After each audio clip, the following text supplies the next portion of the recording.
Disciple Up, episode 180, Shepherding, Feeding, and Defending the Flock.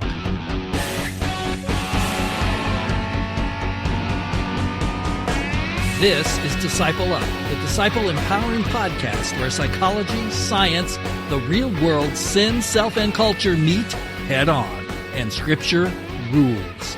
If you're a follower of Christ looking to grow or looking for some biblical answers, then get ready, because it's time to Disciple Up. Hey everyone, welcome to Disciple Up. This is episode 180.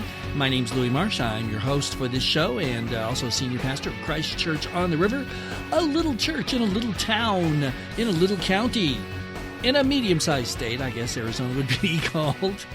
Kind of in the middle of nowhere, but I'm glad you're here. If you're returning, thank you so much. If this is your first visit with us, then we thank you for that, and we ask you to stick around and give a listen to today's show. Now, before I jump into the genesis of this and talk about this, we got a huge topic today. In fact, it's 3 pages of show notes, people. Well, okay, 2.5. That's a lot. That's more than I usually have. I want to let you know how to get a hold of me, because this show's genesis is in the fact that someone emailed me. There's 2 basic ways to get a hold of me. You can email me at Louie, L-O-U-I-E, at discipleup.org, or you can go to our Facebook page if you're on Facebook, facebook.com/discipleup, and leave a comment there. And I hope that you'll take advantage of that. Please do. Let me know what you're thinking, what you're feeling, what you might like to hear, what you agree with, what you disagree with, because I want to hear all of that. And today's episode was sparked by an email I got, a great email. I'm not going to say who sent it, because it is an email that disagreed with me, and I don't want anybody out there to get upset with anybody and whatever. So we're going to protect his anonymity. It was a very lovely email written by a brother in Christ. I believe that he's loves the Lord as much as I do. Just because we don't agree on everything doesn't mean that we're not following Jesus. And it took issue with something that I mentioned in either episode 73 or 74. I'm not sure which one. I have not had time to go back and listen to them. But those were the 2 episodes where I talked about Watchman Nee and his book, Sit, Walk, Stand. I also gave a brief history of Watchman Nee and talked about basically his successor was Witness Lee, who brought some of Watchman's teachings, or his version of them at least, to the U.S. and formed what they called the local church. And so I made some comments about that, and then I kind of moved on, and so he challenged me on that. So I sent him an email back, and we talked about it. But it's important because it brings up this issue. Today, in our church, in America, in the United States of America, in our churches, and in our culture at large, of course, the whole thing is you should always be positive and all that stuff. So we tend to focus entirely on one side of an issue that actually has 2 sides. So what is the duty of teachers and shepherds when it comes to dealing with things they consider to be doctrinal error? And occasionally, not very often, but it does happen, for sure, it's happened to me, outright heresy. Well, we need to figure that out because, I heard someone once describe the pastor at their shepherding as feed and lead, but what about defending the flock when it's attacked? What about standing up for truth? How do we do all this? So that's a very good question. And I feel most of us as individual Christians and most of us as our churches also are not well balanced in this area. Most churches in this country are balanced way over to one side. There are a few, that are tilted to the other. But we want to find that biblical balance. So let's take a look at this today and see, what we can figure out. Okay, so let's take as a starting point the fact that everyone, and this includes leaders, this includes me, this includes you, this includes pastors, elders, teachers, deacons. If you're in a kind of a church that has bishops and whatever's them too, everyone as a believer must watch their mouth. We got to watch our mouth. God is very concerned with what we say and how we say it. And yeah, I'm very well aware of the fact that Jesus said, I'll read this verse in just a moment, that we are going to be judged for every careless word we speak. I'll go even further. We're also commanded not to lie and not to condemn our brothers when we disagree with them. That's absolutely biblical. For example, in Matthew chapter 12, verses 34 through 37, Jesus said, "You brood of vipers, how can you speak good when you are evil? For out of the abundance of the heart the mouth speaks.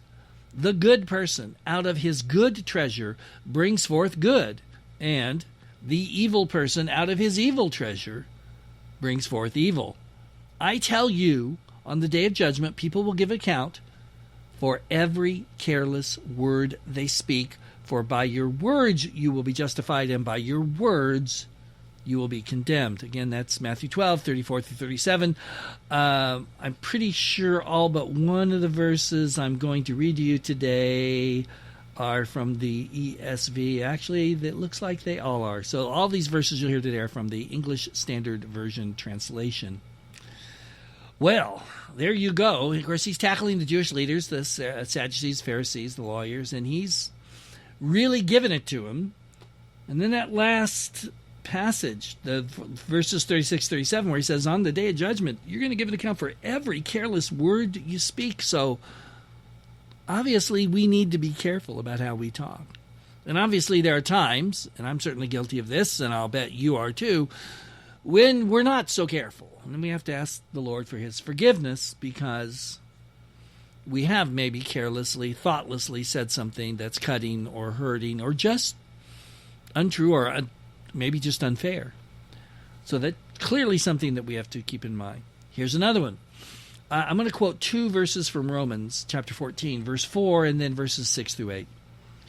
"Who are you to pass judgment on the servant of another? It is before his own master that he stands or falls, and he will be upheld, for the Lord is able to make him stand. The one who observes the day, the Sabbath day or a holy day, observes it in honor of the Lord. The one who eats in honor of the Lord, since he gives thanks to God, while the one who abstains in honor of the Lord and gives thanks to God. For none of us lives to himself, and none of us dies to himself. For if we live to the Lord, and if we die to the Lord. So then, whether we live or whether we die, we are the Lord's." There you go. I love that those last two verses, 7 and 8, because Paul really kind of boils it down. For the Christian, it doesn't really matter what happens so much, because whatever happens, I'm still the Lord's, right? But he's talking here about issues the Romans had. They had, the Roman Christians, not the Roman Empire. Christians in Rome, and probably Christians all across the Roman Empire, struggled with these issues like, is there one day that's holy, or are all days holy? So is it the Sabbath day, or is it, as we know, of course, through history, the church gradually developed around meeting on the Lord's Day, Sunday, the Resurrection Day? What about eating? Can you eat meat that's been offered to idols? Can you eat meat at all? Should you only eat vegetables? Blah, blah, blah. And of course, if you were a Jewish Christian, then you had all of the dietary law that you'd been raised on that was in your mind. How do we sort through all this and not rip each other apart when we disagree? Because obviously if you became a Christian and you have a Jewish background, you're going to have a very different opinion on these things than if you became a Christian from a Greek or Roman pagan background. You're not going to have any thought about that there should be one day a week that's holy, but if you're a Jew who became a Christian, you almost certainly will. Pardon me while I drink some sun tea. So, these are clearly, and the whole chapter 14 should be read. I'm not going to take the time to do it here, but if you've never read Romans 14 or haven't read it recently, read it. It's an amazing chapter, and it deals with basically how to deal with disagreements among Christians. And basically, what he says is, in the end, you just got to come to your own opinions on these things. And if people don't agree with you, that's okay. Love each other. Discuss them with an open heart and an open mind. Stand on what you believe to be true. But don't condemn or reject or cast out people who dare to disagree with you. Now that brings us to what Jesus said in the Sermon on the Mount. Here's the first verse, verse 1 of Matthew chapter 7. We're going to read the first 5 verses. that everybody loves to quote when you say something they don't agree with. I know someone who loves to throw this out at you whenever you say something they don't like. However, on social media, they do this all the time, but somehow this verse doesn't apply to the 50,000 other judgmental posts they put out about other people they don't know, have never seen, but who dare to disagree with them on politics usually, and they just rip them to shreds. But somehow that's okay to judge, but it's not okay to judge when your judgment disagrees with mine. Well, see, again, I refer them to Romans 14. But here's what Jesus said. Judge not, that you not be judged. For with the judgment you pronounce, you will be judged. And with the measure you use, it will be measured to you. Why do you see the speck that is in your brother's eye, but do not notice the log that is in your own eye? Or how can you say to your brother, let me take that speck out of your eye, when there's a log in your own eye? You hypocrite, first take the log out of your own eye, and then you will see clearly to take the speck out of your brother's eye. Okay. So what's he saying here? Obviously, he's not saying that you can never make value judgments. And I'm sure we've talked about this on a past episode. I don't remember which one, sorry. But because when you go through life, you have all kinds of judgments you have to make. And in fact, the Bible commands us to make judgments on things. This is good, this is bad, so I'm going to do the good, I'm not going to do the bad. So he doesn't mean that. I think if you read this verse, don't condemn, that you will not be condemned, I think you're much closer to what he's getting at here. And you'll notice in verse 2, he says, the judgment you pronounce will be judged on you, and the measure you use will be measured to you. In other words, if you want God to be merciful to you, you better be showing mercy to people around you. This is something that is so important, and we see so lacking. It used to be religious people were legalistic and flaming each other and all that stuff. When I was a kid, religious people were famous for that or infamous for that. But today, most religious people can't even hold a candle to, if you go on Twitter, which I don't anymore, I have an account, I don't use it, Facebook to a much lesser degree, let's say anything political and watch what happens. Because the flame wars are coming for you. I mean, holy cow. It's just amazing what's going on. And it's an interesting thing because most people love to measure it very harshly when you are wrong. But then if it turns out they're wrong, they want mercy. Goes back to that old Bruce Cockburn song I love so much. And the line is, everybody wants to see justice done on somebody else. That's the truth. That's also hypocrisy, which is why Jesus says in verse 5, you hypocrite. So we need to be very careful when we condemn people. Now, it's not condemning people if I say, I think you're wrong about that, and I think the Scripture teaches this on that subject, because the Bible doesn't speak, the New Testament in particular, doesn't speak clearly on what day we should worship the Lord, or can we eat meat offered to idols, or, blah, blah, blah. Paul had no trouble eating meat offered to idols, so I wouldn't either. But if you did, I'm not going to condemn you. I'm going to respect that belief and respect your conscience on that belief. And that's what we are called to do. We are called to be people who love and respect each other and not necessarily agree. It's fine to disagree with people. That's not the problem. The problem is not disagreeing. The problem is condemning and or exiling or excommunicating, if you want to use that word, people with whom you disagree. The problem is when one person becomes the authority, and then everyone must bow to this person's opinions, and if you don't, then you're out. See, that's, I think, when you do that, you're violating what Jesus says here. Because if Jesus here means you can't make any judgments at all about what's right and wrong, good or bad, then how do you know you should take the speck out of your eye and the log out of your brother's eye? Because that's a judgment call. So he doesn't mean that. He's talking about condemning other people, and we shouldn't do that. And that is something God tells us not to do. So this is true for Christian leaders, and this is also true for all Christians. Anyone who follows Christ, whether you're a leader or not, you are called to follow all of these verses and realize and remember what they mean in your life. You got to watch your mouth. You got to be careful what you say. And sometimes, I'm not as good at that as I should be. And I'm sure the same is true for you. And that is why, in the end, all of us must rely on the grace of God, because we're all going to fall short. We're all going to make mistakes. We're all going to say things we regret. And once you say things, publicly, you can't call them back. So the only thing you can do is ask God to forgive you. But there's another side to this, and that's the side we want to get to now, and that is the side of teachers and shepherds, let's just say leaders in the church, and how do they function? Because is it just feeding and leading, or is it more? Because we know that teachers and shepherds, and leaders, elders, whatever you want to call them, whatever they're called in your fellowship or your church, we know that these leaders have specific duties from God, and they are called, and they are indeed commanded to carry them out. So let's take a look at this. Talk about it. The first thing that all leaders at any level in the church are called to do is feed and lead their people. Obviously, if you're a leader, then one would think you would be leading. And this is true, by the way, whether you have the title or not.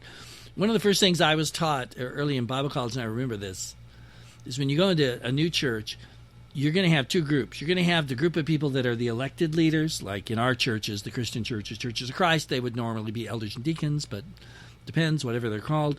And then you're going to have the real leaders, who are not necessarily the same. There's usually overlap between these two groups. But I could point you out to a lot of churches whose real leaders are the wives of the elders, not the elders themselves. So there you go. So real leadership in the church is the people that are actually doing the influencing and the guiding, right? Okay. So we are definitely called to feed and lead. Now, in John chapter 21, post-resurrection, one of his appearances, here's what Peter and Jesus experienced together. It's a familiar passage, but let's read it. When they had finished breakfast, Jesus said to Simon Peter, "Simon, son of John, do you love me more than these?" Now, that's a fascinating question. Let's just stop there for a second. He doesn't ask him, "Do you love me?" He asks him, "If you love me more than these," which, if you remember the story, the gospel story of how Peter talked in the Last Supper, when he said, "All these people may leave you, Lord, but not me." Well, it's a very pointed, uncomfortable, and appropriate question.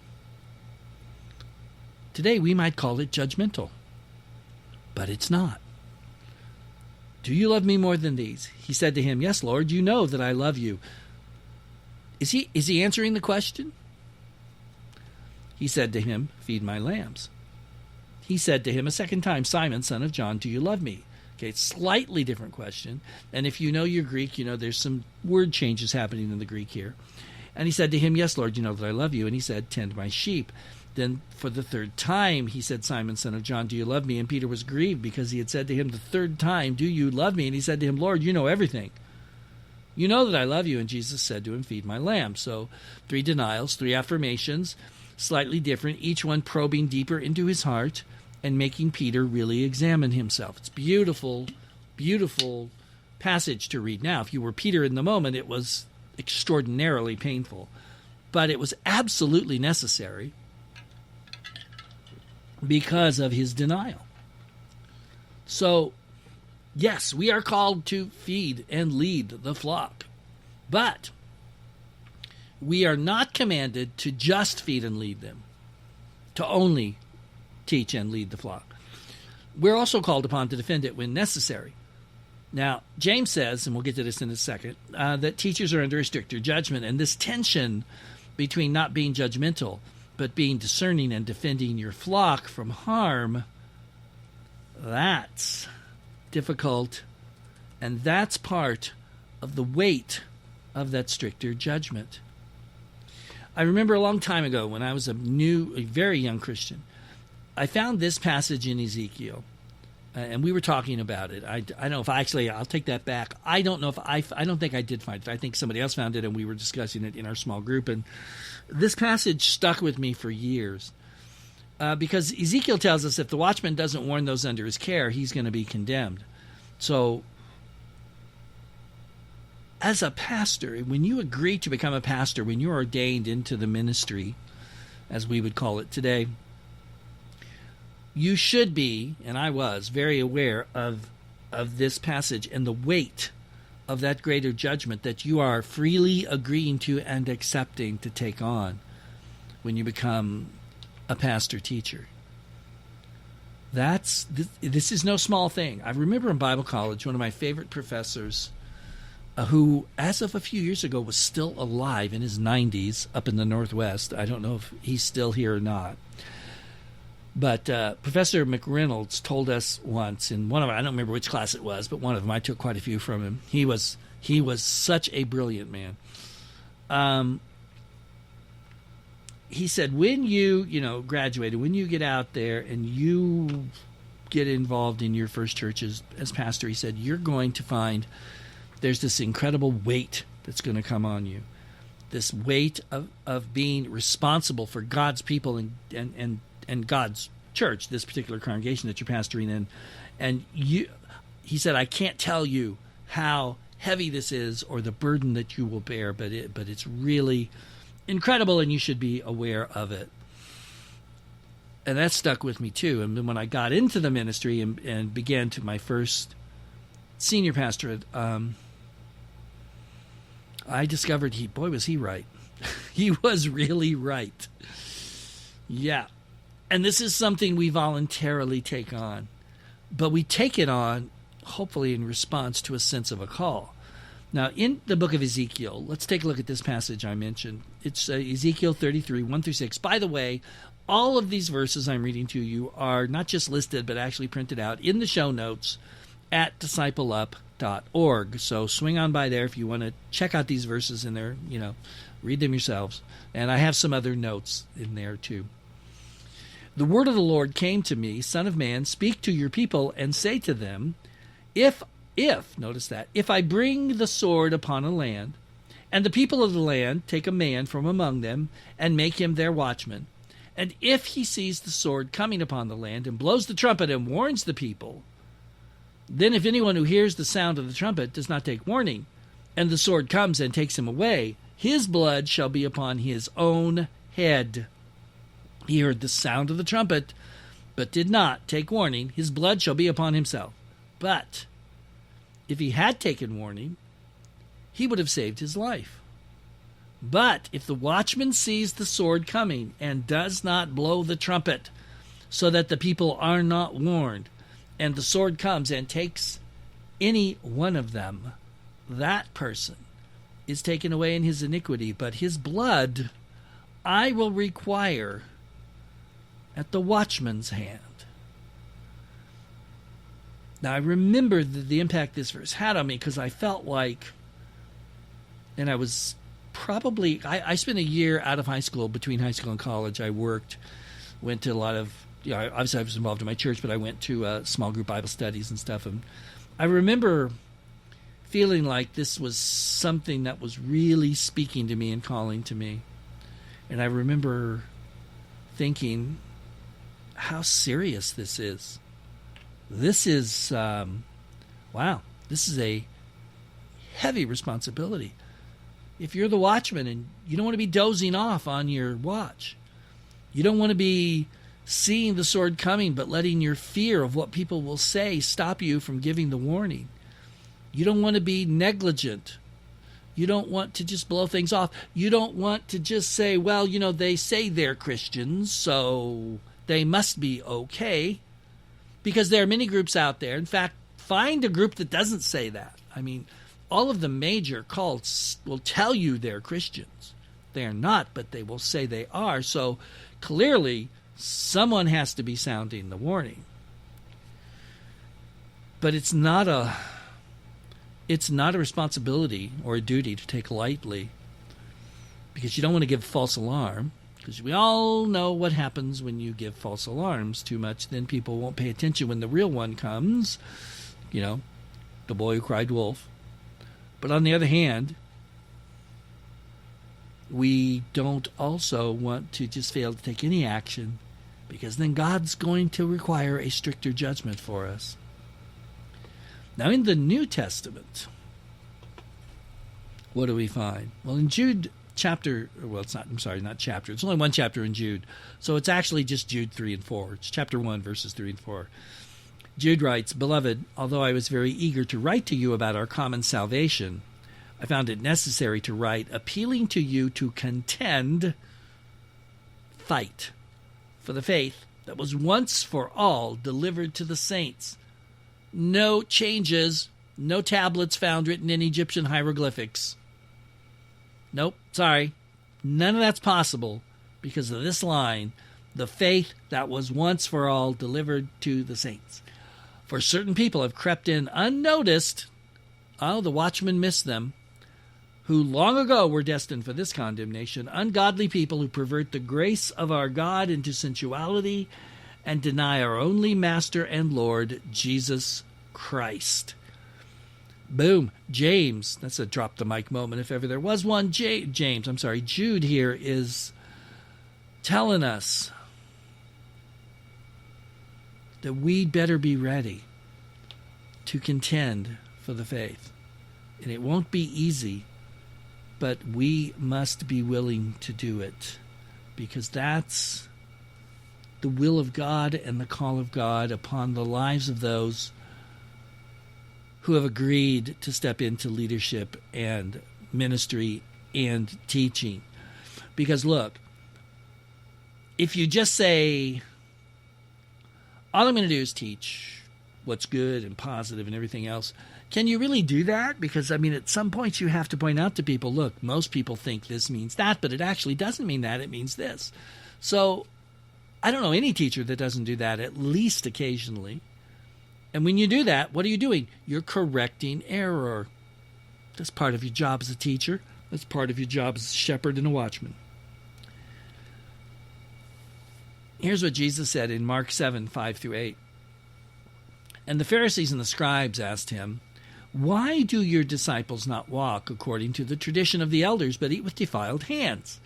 And he said to them, 'Well did Isaiah prophesy of you hypocrites, as it is written, this people honors me with their lips, but their heart is far from me. In vain do they worship me, teaching as doctrines the commandments of men. You leave the commandment of God and hold to the tradition of men.'" Again, here's Jesus, gentle Jesus. Oh, the Jesus that people love to talk about. And then you read the New Testament and find out that gentle, mellow dude that never bothered anybody never really existed. If Jesus had been what our culture stereotypes him as, they would have never killed him. If he'd just been some mellow dude hanging out, telling people just love everybody. Everybody should just love. That's cool, dude. Just love. He would have lived a long, healthy life and died. But he didn't do that. So they killed him. Jesus was as confrontational as anybody I've ever known. That's for sure. And he points this out here. He says, you're leaving the commandments of God and you're clinging to the traditions of men, and you're teaching these traditions of men as your doctrine. And the word doctrine means teaching. So, in other words, you're saying this is superior to what God has said. And he calls them out on it. So again, if we're going to be shepherds, if we're going to be watchmen, if we're going to be teachers, if we're going to really follow Jesus, if we want to be like Jesus, well, there you go. If you're going to be like Jesus, you have to be willing to do some of that. Are you? Yeah. Not my favorite thing to do, that's for sure. It's not. Well, I almost said it's not anybody's. I do know a couple of people who love to argue, so those are the people that are skewed to the other side on this, you know. Most people don't want to do this. They want to be positive, but some people love to argue and debate usually because they think they're always right. They are wrong in this estimate, but that's how they feel. And so they really lean into this whole confrontation thing, because what they don't really want to correct, they do want to correct people, but they want to correct people to their way of thinking. There's too much ego involved there, and you need to be very careful of ego on both sides. You should be careful of your human ego all the time, because it's in everything we do and everything we say, so we got to watch out for it. Otherwise, it's going to trip us up and catch us unawares. So it's clear, then, that we are to call these things out. It's clear we are to give people warning. It's clear that we are to contend for the faith. But one of the things I did that a lot of people feel strongly that you should not do is I named names. I mentioned Witness Lee by name. Okay, here's the question. Should we name names? Well, let's take a look at the New Testament. In Galatians chapter 2, verses 11 and 12, but when Cephas came to Antioch, that's Peter, I opposed him to his face because he stood condemned, for before certain men from James he was eating with the Gentiles. But when they came, he drew back and separated himself, fearing the circumcision party. Bam! Paul not only names names, he names them in a letter that goes into the Bible that's still around 2,000 plus years later and will always be around. Yeah, he named names. Wow. And not just any name, but the Apostle Peter. But that's not all. 1 Timothy 1, 19 and 20. Holding faith and a good conscience, by rejecting this, some have made shipwreck of their faith, among whom are Hymenaeus and Alexander, whom I have handed over to Satan, that they may learn not to blaspheme. Okay, now we don't know anything about these guys or what they did, but it had to be pretty serious to get to this point.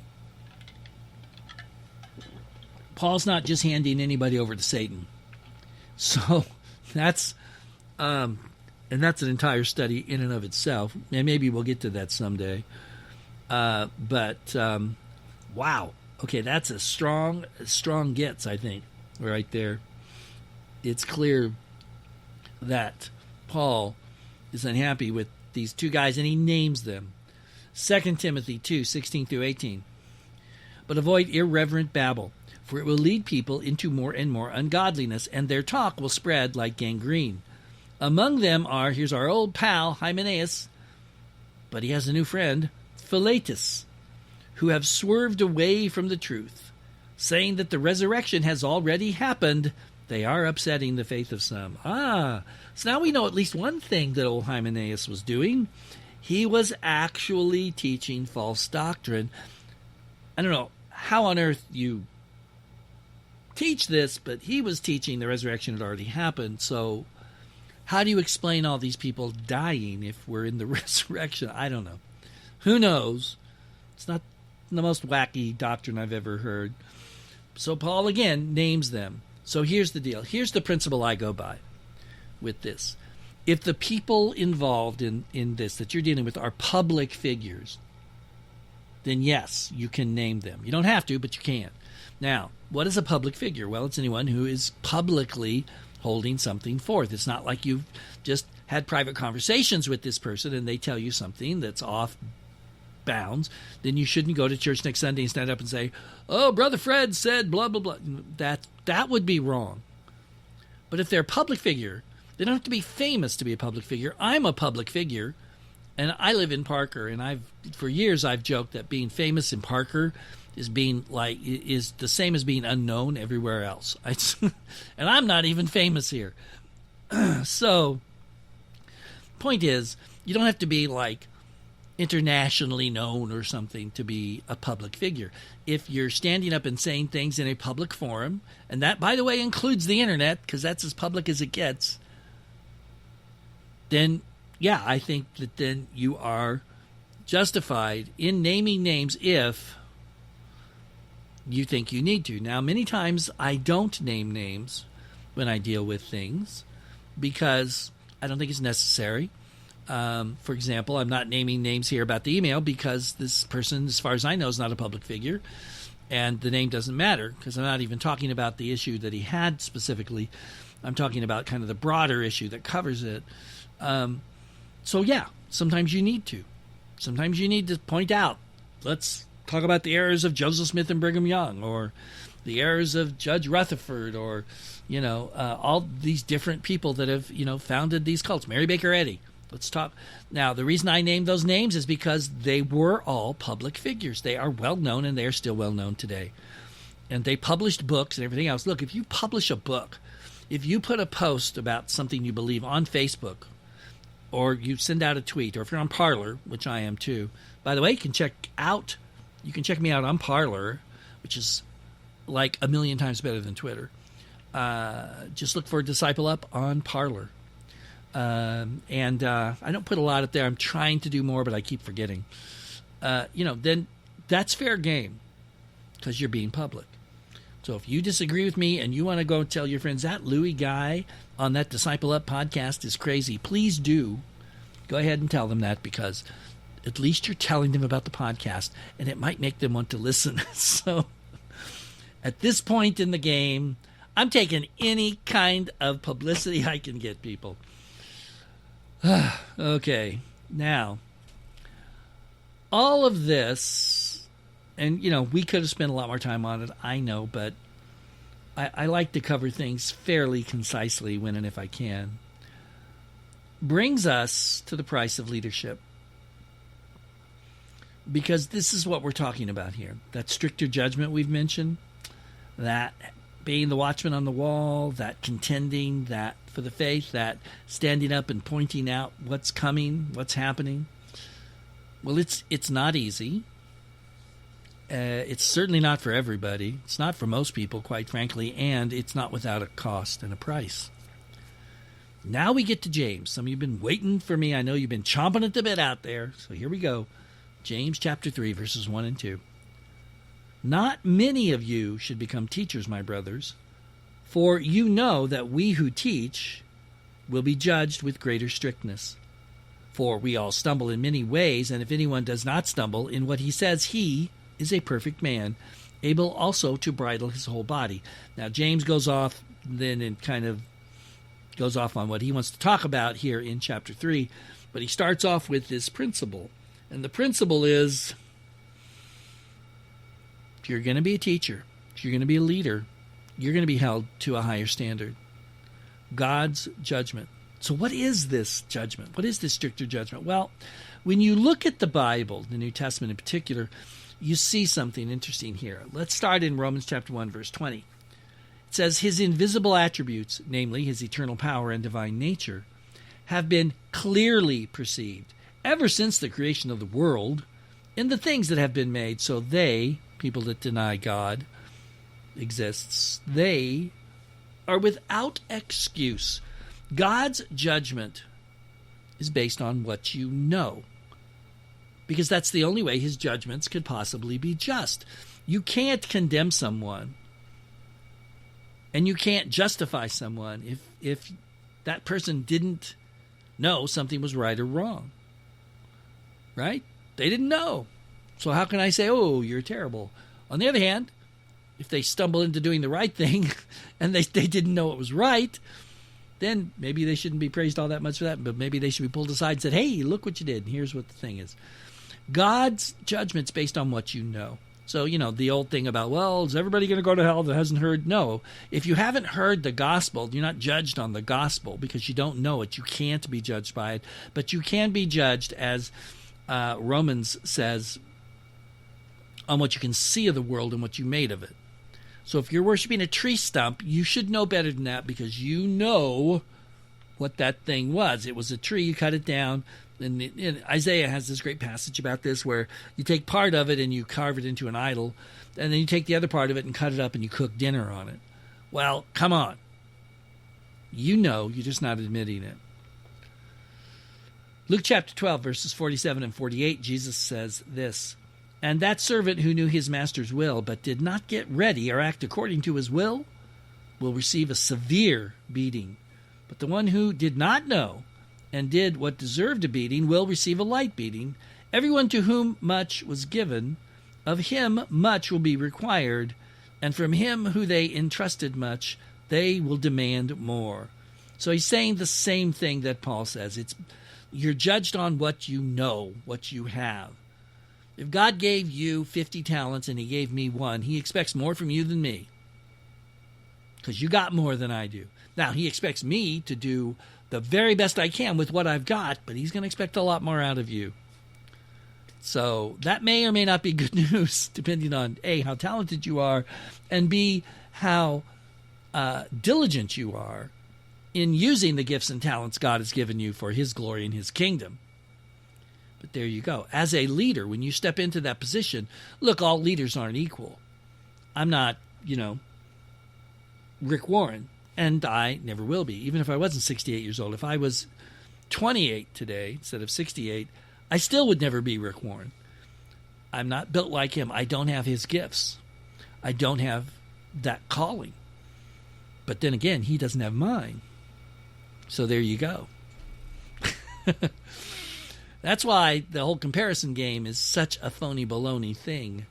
Because to compare someone like me in my ministry with someone like him, or any other megachurch pastor you want to pick the megachurch, there's plenty of them, is really, now a lot of small church pastors do this and beat themselves to death over this and feel worthless over this and condemned, and they feel like failures. And believe me, I totally understand that feeling. I'm very, very familiar with that feeling. But the truth is that God gave me the talents and the gifts and the abilities I have to fulfill a certain specific call that he had on my life, and apparently it wasn't to be a megachurch pastor. I am not cut out to do that, but others are. Now, ultimately, everything everyone does and everyone themselves faces judgment. Remember, we quoted from Jesus, every careless word you say, it's going to be judged. Look what Paul says here in 1 Corinthians chapter 3, verses 12 through 15. Now, if anyone builds on the foundation with gold, silver, precious jewels, wood, hay, straw, each one's work will become manifest, for the day will disclose it, because it will be revealed by fire. And the fire will test what sort of work each one has done. If the work that anyone has built on the foundation survives, he will receive a reward. If anyone's work is burned up, he will suffer loss, though he himself will be saved, but only as through fire. So you can spend your whole life in the ministry, not necessarily the paid ministry, but whatever ministry you may have as well. It's all the same. And then when the day comes, you might watch it all go up in smoke because it wasn't done the way God wanted it to be, or it wasn't what God wanted, or maybe my motivations were wrong. You see, that's the problem we have as people. We tend to think bigger is better. I mean, it makes sense, right? Bigger your church is, the more people that are there, the more people are hearing the gospel. Yeah. The more ministries you can have. Yep. All that stuff's true. But if all that's done to satisfy my ego, what do you think's going to happen to it on the day of judgment? I think it's going to go poof. Wood, hay, straw, up in flames. Because it's not about me, and it's not about my ego. And a whole lot of people do a whole lot of good in this world. And, they are good for them for doing it, but they're doing it for selfish reasons. They're doing it to look good, or they're doing it to feel good, or they're doing it to get rich. Because you can get rich and be a philanthropist at the same time, if you know what you're doing. There's a whole lot of human ego and everything, and if my ego's in this, then I can be as orthodox doctrinally and as hardworking as anybody else, and what I've built is still going up in smoke. Because it's not just about what you do or how you do it. It is about those two things, but it's also about why, your motives. And no one here can judge that. It's very hard to judge people's motives, particularly because most people's motivations are mixed anyway.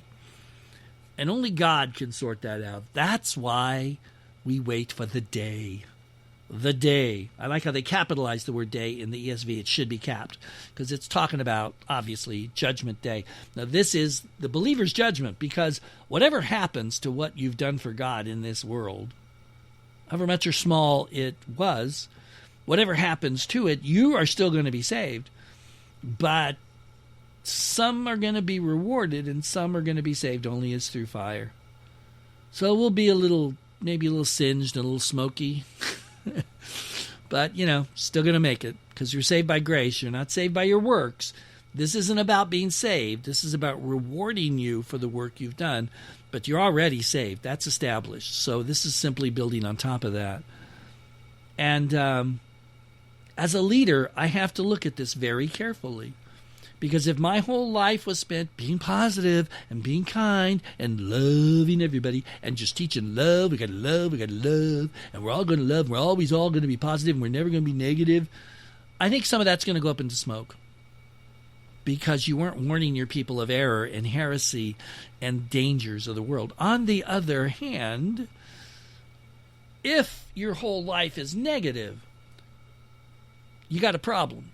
Now, a couple of months ago, I was doing some stuff, and a video popped up on YouTube from someone. I'm not going to mention the names here, but and I watched it, and it was pretty good. So I saw another one. You know how YouTube is. If you watch a video, they tend to show you the other videos by this guy, and this guy has a channel, and he's a Christian, and he's in some kind of a Christian network. But what I noticed after just a little while was every single one of his videos was attacking other Christian people because he disagreed with them. And he talked a lot about Big Eva, which I guess stands for the evangelical establishment, might be the best way to put it. And he has a lot of problems with that, which is fine. But that's all he ever did. He never really taught anything from the scriptures or encouraged people to go out and do anything other than fight Big Eva. So I quit watching. Now, I'm not saying that I know what his motivations are, because I don't. I don't know the man. I don't know anything about him. I don't know nothing. I believe he's a Christian. That's fine. That's good. But, if all you're doing is being negative, I think a lot of your stuff's going up in smoke, just like the guys who were just positive, because both sides of this extreme are ignoring the other side. And clearly in this world, we have both good and bad. I mean, a blind man could see that with a cane. So obviously, if I'm not admitting this and paying attention to this and dealing with both sides, I'm wrong. I'm lopsided. I'm missing it. And in the end, a lot of what I do is going to be wood, hay, and straw. And we don't want that. So the bottom line here is quite simple. Yes, we are called to feed the flock and lead the flock, but we are also called to defend the flock.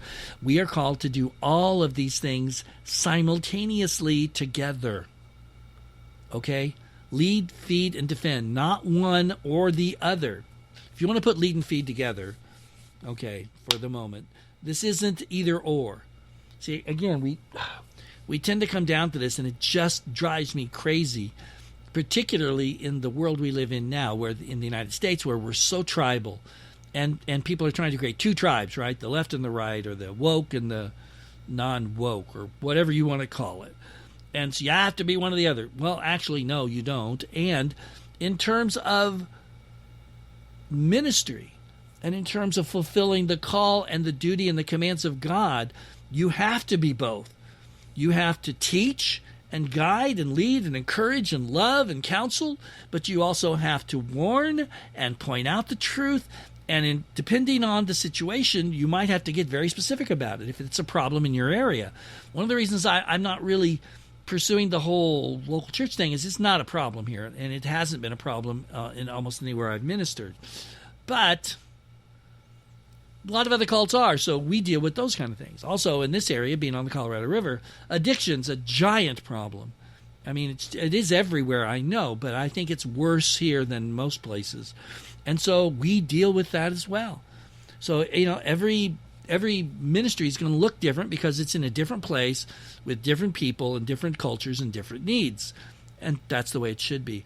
But in the midst of all that, we have to balance the feeding and the leading with the defending and the, I guess you could call it apologetical approach. You need both. You need to teach and you need apologetics. You got to have both. You've got to be strong in both, and you've got to try to balance both out to the best of your ability. So there you go. That's my look at shepherding, feeding, and defending the flock. I'd love to hear what you thought about all this. If you think I missed something, if there were some verses of yours that you'd like me to look at in regard to this topic, or maybe just some stuff you don't understand or whatever, just get a hold of me. You can email me, Louie, Louie, at discipleup.org, or you can go to our Facebook page, facebook.com/discipleup, and leave a message there. I'd love to hear from you. Love it. So please do. And when you do, contact me if you do. Send me some ideas you might have for future episodes or things you might like to hear talked about, because I'm always on guard and looking for that. So until next time, this is Louie saying thanks for listening. Please share this podcast with others. And remember that every time is a good time to disciple up. So long. Disciple Up, the Empowering Disciples podcast, is written, produced, directed, in as much as there's any direction of this thing at all, edited every once in a while, and paid for by Louie. It's his personal ministry, and is not connected to Christ Church on the River. CCR does not sponsor, pay for, or necessarily approve the content found therein. The theme music for Disciple Up is Hot Wheels by Varensky. Yes, Louie actually paid for the rights to this very cool piece of music, so don't worry, and please call off the lawyers, as he's busy enough without having to deal with all that. All opinions expressed during Disciple Up are Louie's and Louie's alone. They do not necessarily represent those of our sponsor, the Lord Jesus Christ. However, where the opinions, thoughts, impressions, and feelings shared are in line with God's Word and faithfully represent what our Lord says in His holy word, the Bible, then they are representative of our Lord Jesus Christ. If you're wondering how the heck you're supposed to know this, remember, God tells you to test all things. Hold on to the truth. It's up to you to do the due diligence that God commands, so do it. Don't whine about it, and don't complain about how hard it is. Don't blame me for it. Disciple Up, and do what you know you're supposed to do. If you'd like to know more about Louie or Disciple Up, please go to discipleup.org and check out everything you find there. Or not, it's completely up to you. Disciple Up, the Empowering Disciples podcast will, God willing, publish an episode every week covering different areas of concern to disciples of Jesus. If that's important to you, then please subscribe on iTunes, Google, Stitcher, or another one of the many podcast aggregators available to you. If it's not, then don't. If you'd like to get in touch, please email Louie at louie@discipleup.org. God bless you.